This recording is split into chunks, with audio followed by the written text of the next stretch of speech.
Milisi Palestina klaim mampu hancurkan Tel Aviv Israel dengan 130 rudal per menit.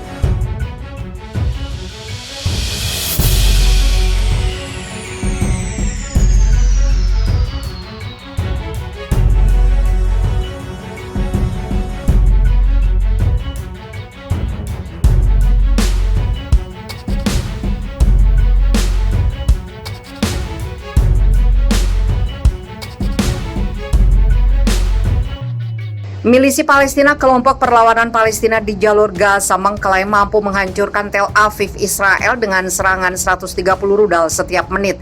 Klaim itu disampaikan salah satu pemimpin milisi Palestina, Yahya Sinwar, di hadapan sekelompok mahasiswa dan akademisi di Gaza pada Sabtu pekan lalu.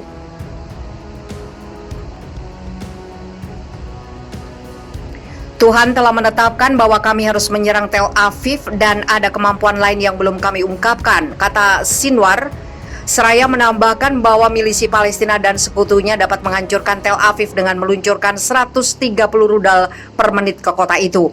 Sekutu milisi Palestina di Gaza adalah kelompok Jihad Islam Palestina. Kedua kelompok inilah yang terlibat perang berdarah 11 hari pada bulan lalu. Perang tersebut menewaskan ratusan warga Palestina di Gaza dan 12 orang di Israel. Sinwar mengkritik negara-negara Arab yang menandatangani kesepakatan normalisasi dengan Israel. Uni Emirat Arab, Bahrain, Sudan, dan Maroko mengklaim bahwa mereka mengabaikan Palestina dan menyebabkan apa yang dia gambarkan sebagai agresi Israel.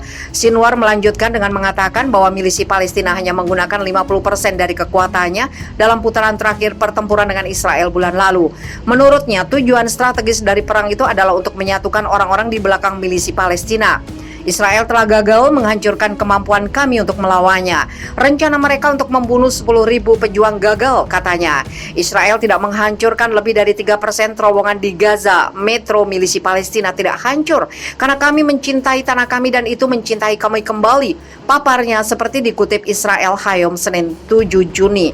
Klaim oleh kelompok milisi Palestina itu bertentangan dengan pasukan pertahanan Israel yang mengatakan bahwa mereka menghancurkan lebih dari 100 km atau 60 mil terowongan milisi Palestina di jalur Gaza dalam pertempuran baru-baru ini.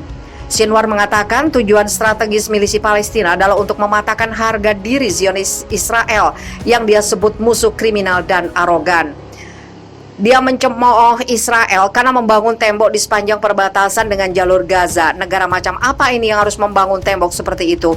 Israel ribuan kali lebih lemah daripada rumah seekor laba-laba. Israel adalah negara yang lemah dan goyah, katanya.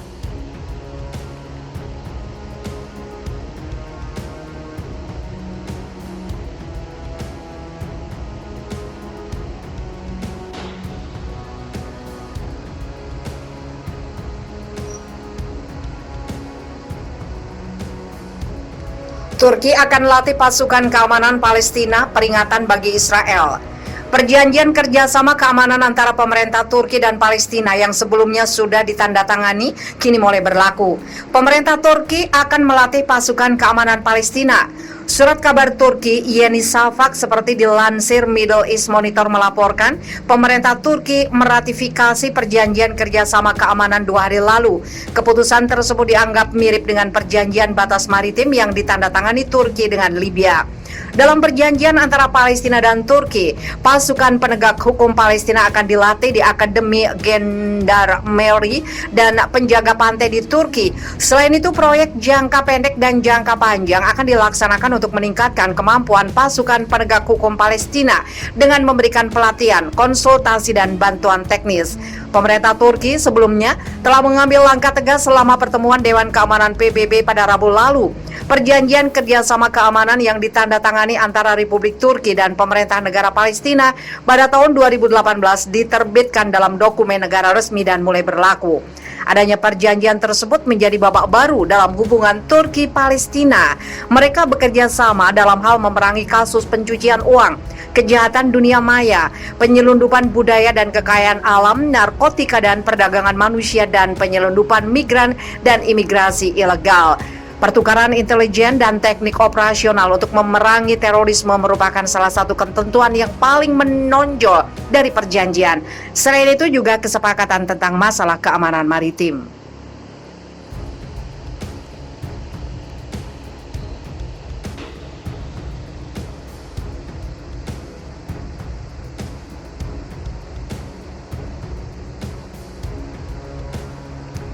Serangan polisi Israel lukai 10 warga Palestina di Yerusalem. Pasukan Israel pada Minggu melukai sedikitnya 10 orang yang melakukan aksi protes untuk mendukung aktivis Palestina di Yerusalem Timur. Warga Palestina menggelar protes di luar kantor polisi Israel di Jalan Salah al-Din untuk mendukung para aktivis yang ditahan. Masyarakat Bulan Sabit Merah Palestina mengatakan dalam sebuah pernyataan bahwa polisi Israel menembakkan peluru karet dan granat kejut ke arah para pengunjuk rasa. 4 warga Palestina terluka oleh peluru karet dan 6 lainnya termasuk 2 anak-anak dan seorang petugas medis terluka akibat granat kejut. Salah satu warga yang terluka dirawat di rumah sakit. Pada April, pengadilan Israel memutuskan untuk mengusir 8 keluarga Palestina dari rumah mereka di lingkungan Sheikh Jarrah demi kelompok pemukim Yahudi, memicu ketegangan di seluruh wilayah Palestina. Pemuda Palestina terluka parah di tepi barat, sementara itu polisi Israel juga melukai seorang pemuda Palestina yang memprotes pemukiman ilegal Yahudi di kota Ramallah, wilayah pendudukan tepi barat dengan tembakan langsung. Kementerian Kesehatan Palestina mengatakan warga Palestina itu mengalami cedera di kepala dan dirawat di rumah sakit. Serangan Israel di Gaza dan tepi barat menewaskan sedikitnya 289 orang, termasuk wanita dan anak-anak, serta meninggalkan jejak kehancuran.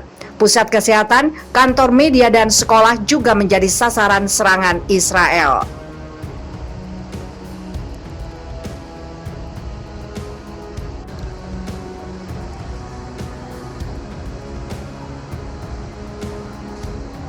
Tim penjinak bom hancurkan 1.200 rudal dan bom Israel yang tersisa di Gaza. Tim penyapu bom menghancurkan sekitar 1.200 rudal serta peluru tank dan artileri yang tidak meledak yang ditembakkan oleh pasukan Israel selama serangan baru-baru ini ke daerah kantong tersebut. Demikian dilaporkan Anadolu Agency. Muhammad Mikdad, insinyur bahan peledak di bawah Kementerian Dalam Negeri Gaza, mengatakan bahwa beberapa tim teknik peledak terus bekerja menyingkirkan sisa-sisa pengeboman 11 hari Israel di berbagai daerah. Mikdad mengatakan bahwa jika bom yang dijatuhkan Israel meledak saat itu, mereka akan menyebabkan pembantaian di daerah terdekat. Menyoroti kondisi kerja yang buruk, yang meminta badan-badan internasional seperti Komite Internasional Palang Merah untuk memantau pekerjaan di lapangan dan menyediakan peralatan yang diperlukan. Demikian dilansir Middle East Monitor.